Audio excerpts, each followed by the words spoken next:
what was it like finding the people that would eventually spending so much time with making these features?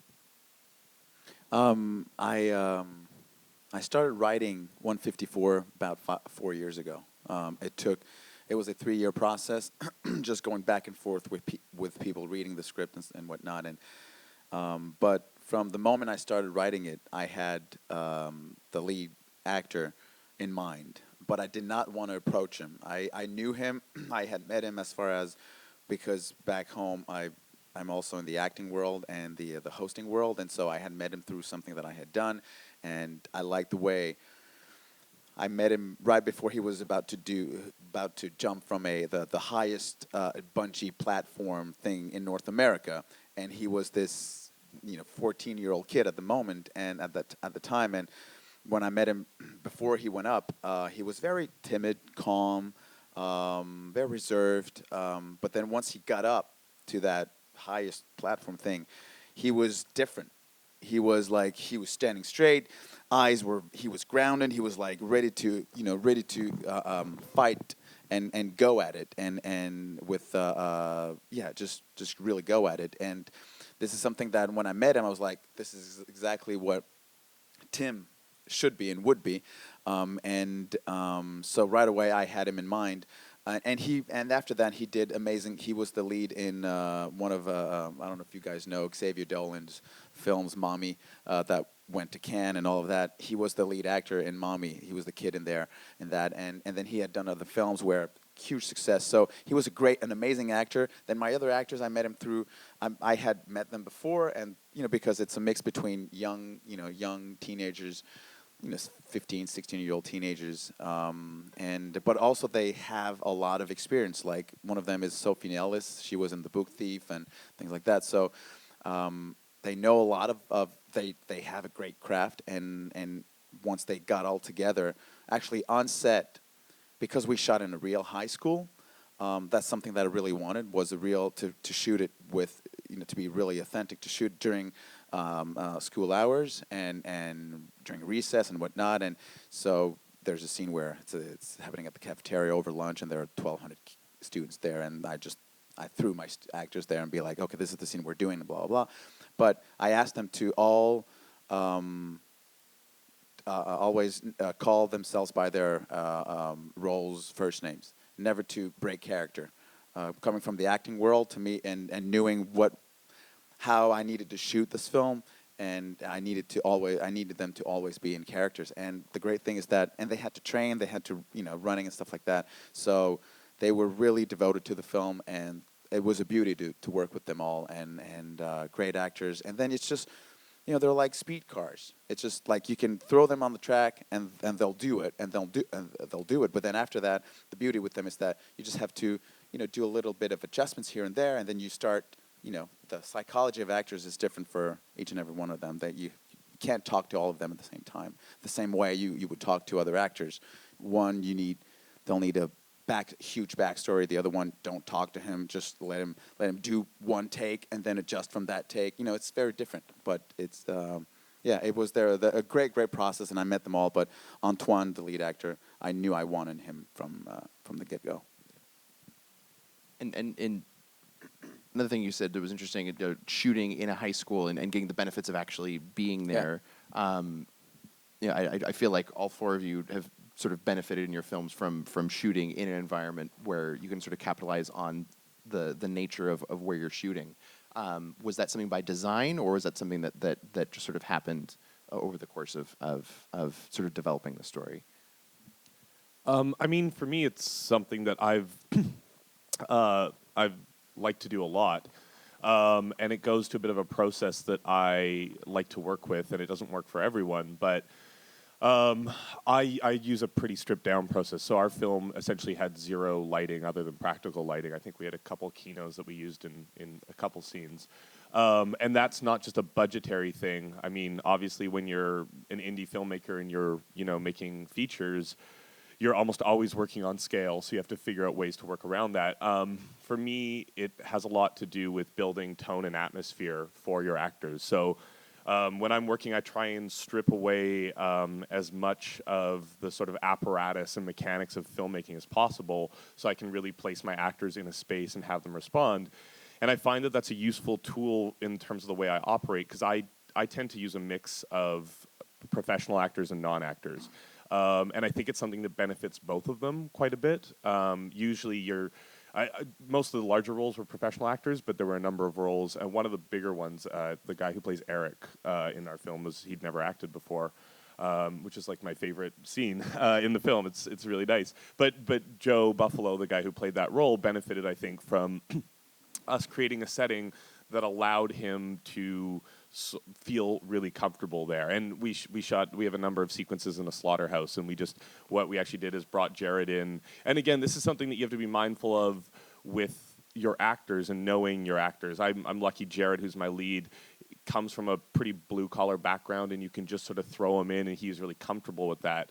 But it's sort of what you were speaking to, is you have to have sort of a measured tone of awareness in terms of understanding what your actors want. I think, like, just as a sort of final point on that, I think one of the most effective metaphors for me when sort of at least talking about my process with actors is that it is a lot like coaching something. You know, through casting, you choose the best people available. Like, that's the first thing. Like, you start there and you choose the best people available.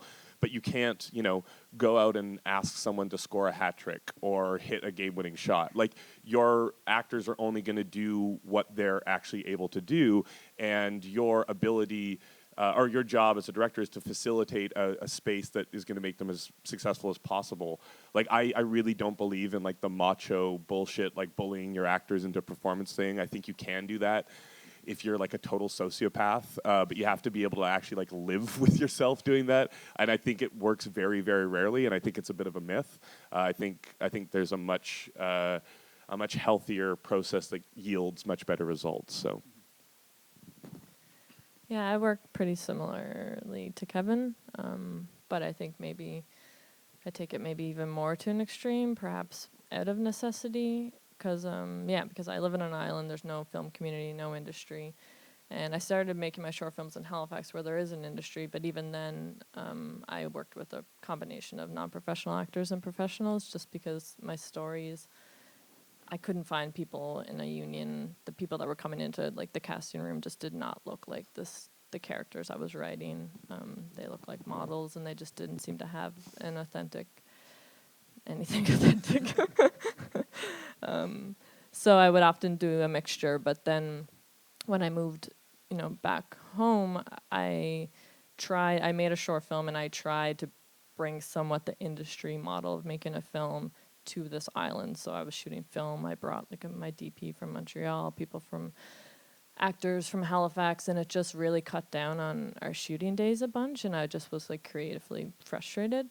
So I decided with my feature film, I decided to shoot a short film in Cape Breton, no budget, shot digital, and just worked with people that were friends of mine that had never worked on films before. And I cast pretty much all locally. I had to bring one person in from away. But just I wanted to make this short, but also as a test for a new model of filmmaking. So with the feature, with Werewolf, with the exception of the male lead, no one had ever acted in a film before. And most people were, say, like, as far as how I found some of them, like, I put an ad on Kijiji, I see people in the library in Tim Hortons, I approach them, I get to know them, Was it hard to direct them, though? I'm sorry, I'm asking. It's just that I think my casting process is, like, the hardest part of making my films. It takes a lot of time. My films are usually about youth that are at risk, and so I'm often, when I'm in my community and I, like, say I was in the library and I saw this girl and I was like, she's Nessa in Werewolf, and she's 15 years old. It turns out, as I got to know her, she has no friends. She's bullied. She's, walks 2 hours to the library every day to get there, and her home life's terrible. And I get to know her and I start to audition her, and maybe I auditioned her maybe over a period of 2 months, and in the end it didn't work out, and I did that with like 6 other young women pretty extensively, but sometimes it does work out, like a lot. Sometimes, like I'll with the male character, I was meeting with this friend of mine for 2 years and sort of knew he would be in the role, but I still made him audition. I will never just like, cast someone, even if I'm like, they are the character. It's like once you turn the camera on, they can something totally different can come out.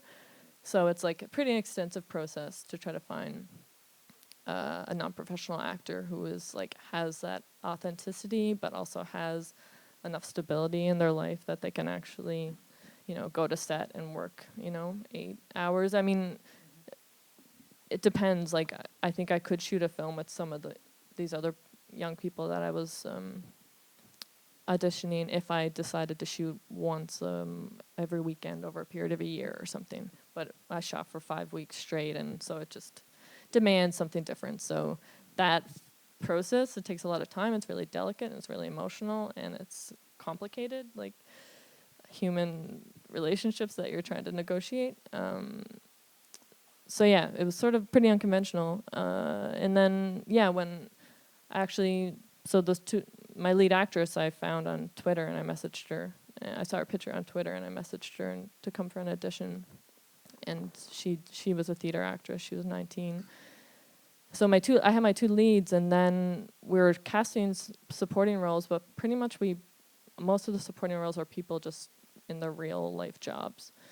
And then a lot of times when I would cast people in roles, but then arrive on set and would start shooting. Say we shot in this low income neighborhood for like 5 days, and we show up there and we start to shoot, and most of the kids were in school, but there was this one boy who he wasn't in school yet, so he was hanging around a lot. And then one of my actors was playing with him one day, and then I was just like, okay, like there's something interesting happening right now, and we would just start to film it, and I would tell my actor to get in character, and then a scene would develop, and I'd be like, okay, there's something interesting here. So then that night I would go home and rewrite the script and integrate them into the film, and a lot of the supporting roles are people we just met on set. Like we shoot in an ice cream shop, and we were shooting when they were open because, again, we're just making things work. You need customers. Yeah. Yes, and that. And the girls that were on shift that day were just, everything they were saying was so interesting. I was like getting my sound recorders, just follow them around, record everything. And then I just started to put them in scenes, or I put my actor in a live environment. I put her in the kitchen while they're serving customers, and like asked one of the employees, can you train her while we're shooting? And so they started to train her, and then I would just like feed my actor a line and would just segue into a scene organically. We're running the camera for like 20-30 minutes or something. Shooting on film, you said? What is it? You were shooting on film? No, that would never work. So yeah, it was pretty unconventional, and like but it was great because I think when you work with non-professional actors, if you're really prescriptive with them, you're gonna destroy the special thing that they bring. So I had to give myself time, and I had to be attuned at all moments and open at all moments to adapt and to like massage from reality the film that I wanted out of these organic elements that were coming together. Yeah. So Ben, I mean, you didn't quite have that same freedom. Were there ways where you could sort of find that sort of moment, that process of spontaneity, without sort of having to like let the camera roll and figure out? Yeah, I mean, I was shooting on film. I think that's what he's talking about. We had enough film that we could do a little bit of that. There's definitely scenes in the movie where they're doc style scenes, and my situation was completely different because I was working with like some of the better known actors in Cuba, and the Cuban thing is totally different. It's like communist Hollywood or something like that, because there's one casting agent for the entire country. And so I got to know her. She agreed to work with us on our small budget. She's an amazing character. Her name is Libia Batista. If anyone wants to shoot a movie down there, I'll give you her phone number. She's incredible, and she kind of has everyone in Havana on her, around her pinky finger. So if you want to work with actors, you need to talk to her. At first, I thought I was going to do non-actors, and we shot a bunch of tests and stuff, and then people were like, oh. And then the Cubans also didn't really understand that, too. And I was also trying to understand Cuba at the same time, so there was a lot of different things going on. But eventually, I started working with Libya, and she brought in all these people. And but we took advantage of it in different ways. Like one of the guys who plays kind of the sidekick of the main character, he's his friend. There's a scene that we shot in the movie where they're going around. The main character has this melody stuck in his head, and his friend's kind of like trying to help him through his melancholy moping about the memory of this old lover. And so there's a moment where he's got this melody stuck in his head. His friend's like, let's get the melody out of your head. What we need to do is, he's like, well, I don't know what it's from. I don't know where it came from. And then his friend's like, well, play it for me, or sing it, whistle it for me. And then he's playing it on his guitar. He's like, let's go see if we can find someone that knows the full song and we can hear the full song, and then maybe that'll be, kind of exercise your demons for you. So there's a scene where they go out in the street and they're playing this song for people, trying to see if they could find someone that knows this melody. And we had a cool opportunity because the guy who's playing his friend is this comedian who, like, everybody in Cuba grew up with. He's been on the radio every day for 50 years. And he's also on television. His name's Mario Limonte. He's an amazing character. So his celebrity was like working to our advantage. But we used it in an interesting way. I mean, it didn't always work. A lot of it didn't work. But we'd walk around on the streets, and we had, it was a zero lighting situation, but we had a camera, and we had a guy with a boom. And so people, I think they knew we were doing something. They thought we were shooting, I think they thought we were shooting a television show. But he would go up to people and start playing, and then he would say, like, do you know this melody? And then like, Cubans are just like, a lot of them are natural performers anyway. Like, they're just really good at freestyling with stuff thrown at them in the street because, it's just a big part of the culture down there. So we did some of that, and we got a lot of great stuff. And, and a lot of stuff didn't work. People started saying, oh, it's Mario. They start talking to the camera and the guy and everything. But we just cut that out. That's the beauty of cinema. So I got one more question, but then we'll throw it out to the audience. So be thinking of things you might want to ask. You talked a little bit at the beginning about how some people might see it as a hockey movie, but then when you see it, it becomes something much more. And with Yan, like, your movie is like part high school movie, part ghost story, part revenge story. It's kind of a blend of all those things. What kind of challenges did you find in preparing for the film, and then once it was made, in terms of like getting your film out there, of trying not to be pigeonholed into one area or the other? I mean, in terms of the trying not to be pigeonholed into one area or the other, I think that's one thing that you kind of just have to have faith in your film, that it has the strength and merit to stand on its own 2 feet. And so I think it's why, certainly in the script writing process, I was very deliberate and very specific about, making sure that what we were going to end up shooting was the film that I wanted it to be. Because I don't have kids, but I can imagine it's similar to children. Like, you put all these ideas and influences on them, and then they go out in the world, and they're going to mean different things, and they might be more important to some other people in ways that you can never connect with. So, I mean, the hockey thing, even though, like, there was a bit of like a sort of tongue-in-cheek aspect to it, of like making my first film a hockey film, when I think that hockey films are the worst type of English Canadian films you can possibly make.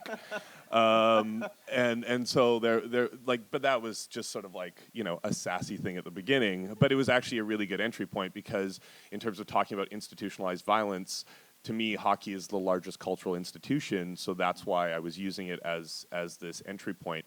But what became unique, and something I didn't really think about all that much, I mean, there was some sort of fear, actually, for some people on our team, that there was going to be this big backlash from the hockey community when the film came out.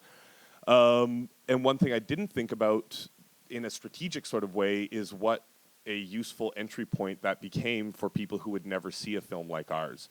Like one of the most interesting reviews that we got of the film was by the lead writer for the Hockey News, which is, you know, the largest hockey publication in the world. And he wrote this very thoughtful piece on the film that looked into some of the bigger ideas of the film, but also spoke specifically to it about hockey, and it's an interesting thing of like talking to people at the festival who have lived that experience, whether they're parents or players, and and it's really resonated in a way that I don't think it would reach a certain audience that I've maybe made the film a bit more for, like this festival type of audience.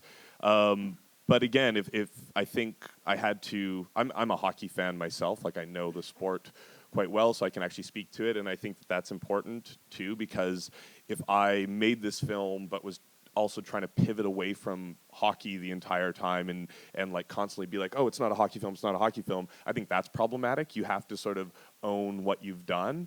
And I'm, you know, frankly, I have all these ideas that I put into the film that I've tried to, you know, sew through the narrative. But I also, you know, I take a lot of pleasure in someone being able to sit down and just watch it as just a personal story that they can relate to, that is not tied into a larger conversation or dialogue about institutionalized violence and cultural culpability and that sort of thing, but is just looking at it as this personal story. So I think that that's one of those things when you're looking at the design of your film, you have to sort of be able to be constantly aware of and own. Like, I think it's good to think critically about how you expect your work is going to be interpreted. Not to insulate yourself, but just to have an awareness of how it might operate, because I think that's a good way to prepare yourself, but you also have to know that things will change. Like there are some really unpredictable aspects of filmmaking in terms of putting ideas out there. It's going to mean different things to different people. And I think that's good. I actually am a firm believer in divisiveness. I think if you've made like something that splits people, that's much healthier than something that is just sort of mediocre and everyone thinks is okay. I think that that's a healthy thing to have. How about you? Well, the whole situation, when I started writing it, I knew what I wanted to talk about. I knew, obviously, it took different forms throughout the whole writing process. Then, you know, what was interesting is in Canada, you can submit to the different institutions. Telfilm Canada and in Quebec, we have SODEC. And when I submitted my film, we the notes that we got back was, well, that story, you know, they were saying, because there's a part of it that there's some bullying thing in the film, but it's not a documentary. It's really it's you know it's a psychological thriller, and so we go into that, and they were saying, like, someone said, well, bullying doesn't exist anymore in high school, and it's insane. But when that person, you know, it exists in all around the world, right?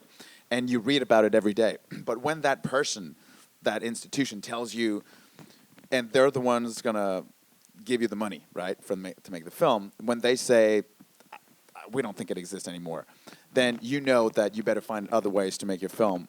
Because you got two choices. Either you stop believing in your story and you start to think, okay, maybe I could adjust it.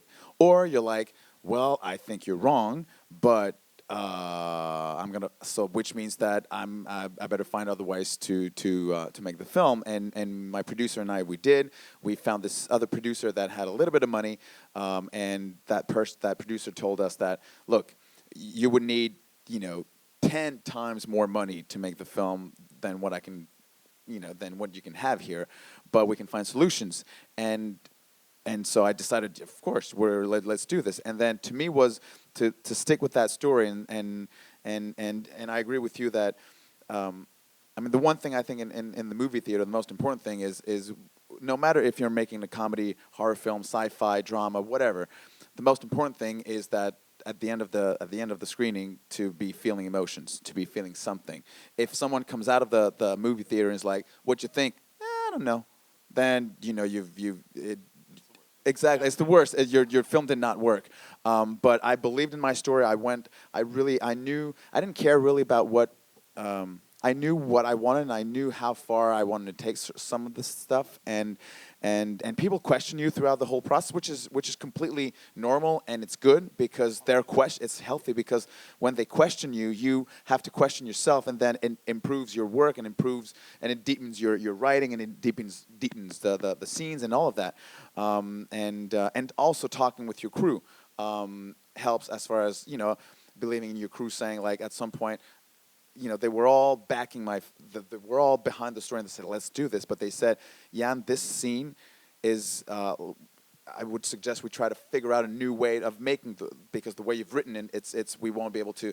And then when you have conflicts or when you have to go through a hurdle, then sometimes through that process you'll find something better. And so we decided to went all the way, and we've adjusted certain things, and now the film, when people are screening and when people are watching it, are emotionally being involved and feeling what the main character's feeling, and to me, it doesn't matter what category your film is, as long as you strongly believe in your story and that this is the vision that you have, and people are actually getting on board with your vision, then it becomes a team effort, and I think that's when it works. Yeah.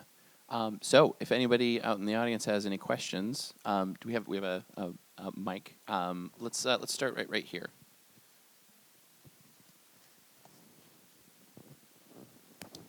Sweet. Kevin, I have a question specifically for you. I watched Hello Destroyer. It was really awesome. I just have a question because we talked about kind of slow movement and kind of holding long shots. And for me, I'm curious with your movie, specifically there was one scene where he's running on the treadmill and stuff. Like for long shots that kind of you keep the meditative long shots, how do you know how long to hold them for when you cut the movie? It's a good question, and it's like one thing that you'll face a lot of pressure, I think, when you're making first features, especially in this country where you might have institutions who are involved, and that, like, we had support from Telefilm, who was actually like a really incredible partner out here. And so you're going to get notes from your producers and that type of thing.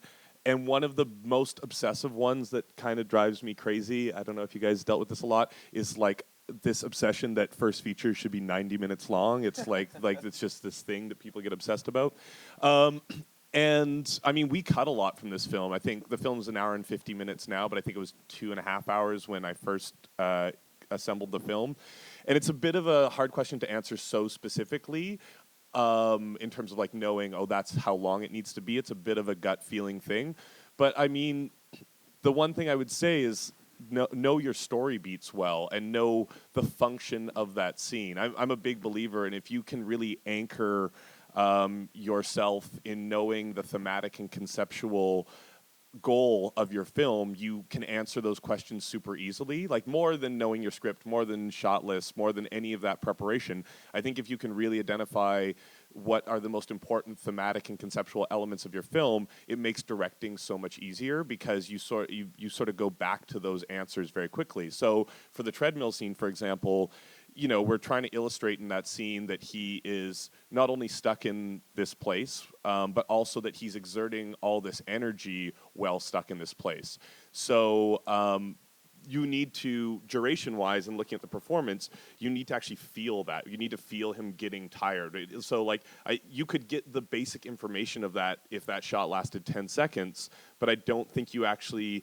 I think that's just intellectual at that point. You need that extra like 30 seconds in there to actually register it emotionally, even if that's like a bit of a negative emotion. And that's one thing I would also say don't be afraid of in terms of like the audience. I think that scene can get a little bit boring, but that's sort of how I want it to feel, because we're supposed to feel this repetitiveness and this sort of like exertion of effort. So I think, again, it's a hard thing to answer super specifically because I think it changes every time, but as long as you know what is the functional element of that scene, I think it allows you, sort of provides that answer to you naturally.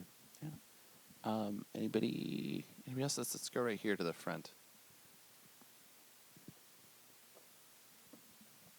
So right now we're seeing more and more the loss of the mid-budget drama in the film industry, and I was wondering, like, as we're kind of in this Marvel era right now, what insights you have as filmmakers as to how you're thinking about navigating that moving forward? Because I think a lot of the people in this room, that's the kind of film that we're interested in seeing. Make it for cheap, I guess, or make a superhero movie. I don't know. Was your question more for like avenues of funding, or like the kinds of like modifying the kinds of stories to like a specific type of budget? Yeah, I guess just like how you're thinking going forwards of whether you're thinking you'll go into that Marvel. It's changing so much. I just being in New York, I know a lot of people, a lot of directors who are slogging it out, trying to figure out how to make a living doing this. Everyone's talking about doing television now because that's where that kind of storytelling exists. But yeah, the landscape is shifting dramatically. So where do you get to see those kind of movies?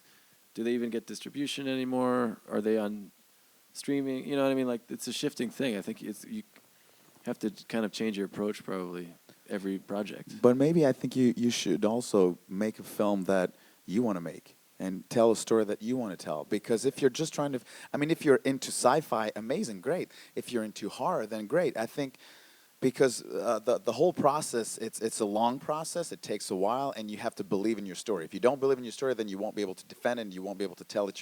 Explain to your actors and whatnot. And I think that if you want to make a superhero film because you're into that, then great. I think to me, it's all about the kind of story that you want to tell as a director. If you're a director or a writer, I think that's and you can also decide to jump into somebody else's vision, like a writer's vision. Then you're like, oh, I did not expect that I would love a sci-fi film, but this is something that I like, and that you can have your vision and put into it and work together. I think because if you have no idea of how you're going to be making a film, then don't make it. If it doesn't trigger something inside of you, like emotionally, then I don't think you'll be able to emotionally portray that and give that to the audience. And it gives you, just as a really quick note on that too, in like a practical way, I think when you know that story, and I think it's probably true for all of us, you find ways to make it. Yeah. Because like You have just to.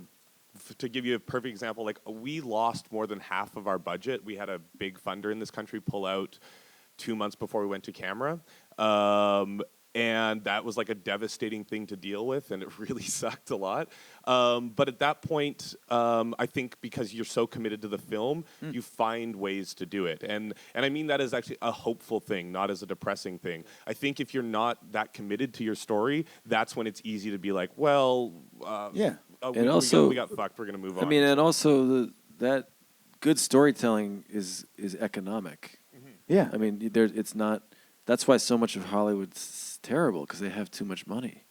And then they just throw lights and smoke and mirrors in your face in every scene, and it's not good storytelling. And not only that, but I think that, and I agree also with you, is that you'll find ways, like we can only afford to have a 2-week prep, where normally you would have 4 to months and 4 to 6 week prep, but that didn't matter. What I did is I started looking for my locations. I knew I wanted to shoot in real high school, so I started looking way ahead of time and going through myself to a bunch of different high schools where they had 400-meter track, and I would just go and talk with people and way ahead in advance, because I knew that we needed also to get our locations for free, and because we wouldn't be able to. But like you said, it's true. You'll find ways. I think you become impatient of telling that story, than your story or somebody else's story, and then you'll just do whatever you need to do, and then your crew, your people, everybody will get on board, and once you have everybody, then you're cool.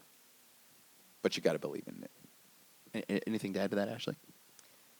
Yeah, I think someone said that. I don't know who said this. Maybe Billy Wilder or someone. That there's no such thing as small films, only good films and bad films.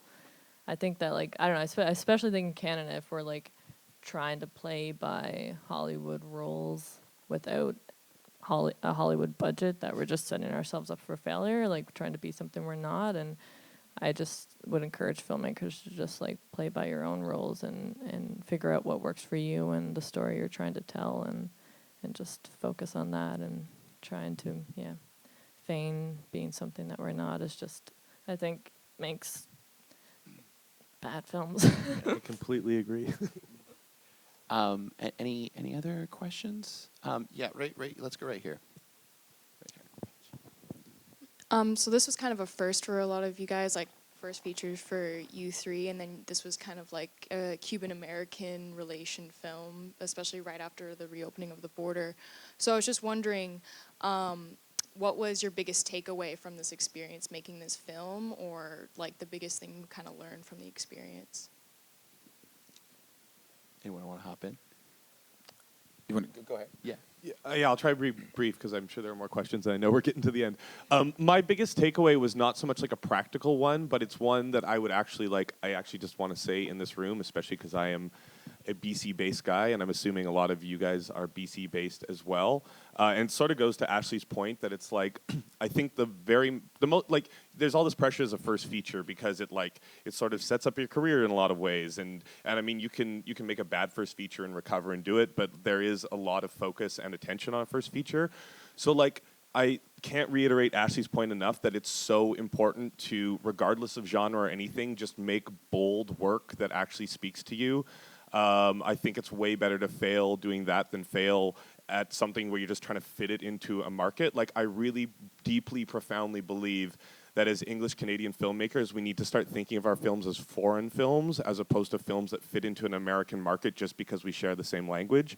I think that process has led to us making films for no one for a long time. I'm talking broad strokes. There's been some really good films, but I'm talking in general terms because, sort of to Ashley's point, we often, and Vancouver has a really bad habit of this because we're such an industry-based town, which is why I think that's important to say here. I think often we end up trying to make Hollywood movies without Hollywood stars or marketing budgets, so it doesn't get out to the mall audience who would go see those films. But then it's also stripped of identity, so it doesn't have a place in these sort of niche markets or festivals. And that's what I mean of literally making films that no one is going to go see. It doesn't fit on either side of the ledger.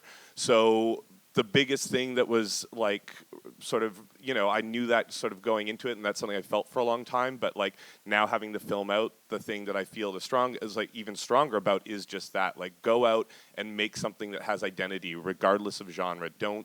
Don't worry about trying to make your film American or something like that.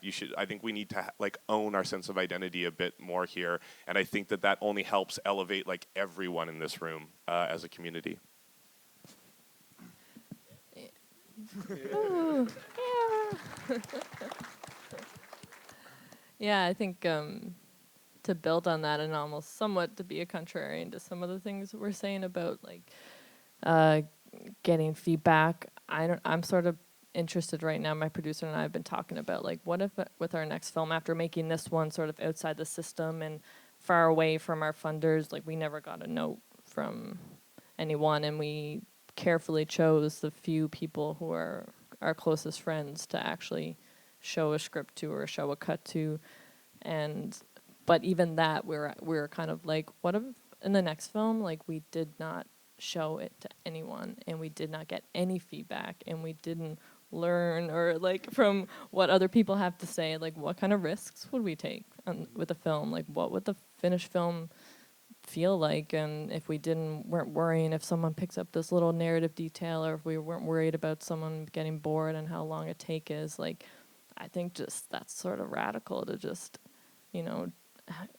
have total creative freedom and sort of make a film like a painter makes a painting. Does someone who's make a painting be ask their friend over and be should I put more color here or there? No. And it's your currency. It's the one type of currency you actually have. Yeah, is your instincts, your instincts. Don't just trust. I think it would be so interesting if you just totally trusted yourself and your voice in an uncompromised way, and I think that's what we have to offer that's different as filmmakers, is just that, ourselves. And so I think doing that in maybe a really pure way could be really interesting. Yeah. Yeah. As far as I'm concerned, what I learned a lot was I was lucky enough to surround myself with my producers, where we found amazing people who believed in the story, and when you have your crew and the people that get on board, then they always say like it's like a big family, which is true. I'm a firm believer that if I were to take one name out of the end credit, then the film wouldn't exist and would be what it is now. And so, and then because they're all very smart and talented people, and then the more people that you trust, so you know the people that surround you, your team, your crew, then you trust them also, and in making your vision come true, and then that becomes a team effort, and then throughout the entire process, then I was working with an editor, and I've been working with him on my 2 short films prior to that feature film, and same thing with my DP, and it was all that creative process where he knows how I work, but also he knows at some point he needs to challenge me, and I like that. I like to be challenged, and don't be afraid sometimes to try certain things. Be like, especially in the editing room, that's the part where you're rewriting the script and rewriting the film, because you've written the script, then you're shooting the script, then you're editing what you've shot, and not just because sometimes, oh well, that scene did not work, or you didn't, but then it's okay because you're rewriting it, and then just the whole process. I love the whole creative process from one beginning to end, and sometimes trusting in your people, and then hearing what they have to say, and then sometimes the notes that they might give you, and this is something that I learned, is the note that they might say, like, that scene, I don't like it. Well, maybe the problem isn't that scene specifically. Maybe it's how something led to that scene, and then the whole rhythm got shifted because of something, and then emotionally they did not connect to that moment. So sometimes taking the notes it's good to take notes, but try to take a step back and be like, is that really the problem? And then at some point you'll have to make harsh decisions, but they're always for the film and not about your ego and not about what you want. Your film sort of, I think, starts to dictate at some point the what it wants and what it needs, and throughout the whole thing, music-wise, and then after that, because once you release your film, it's not yours anymore. It's the people. It becomes the audience film and not yours. But yeah, and if you do that process, then in the end, you'll have no regrets. And I mean that's what I learned. And Yeah. We're up against it. 15 seconds, Ben. You got anything to add?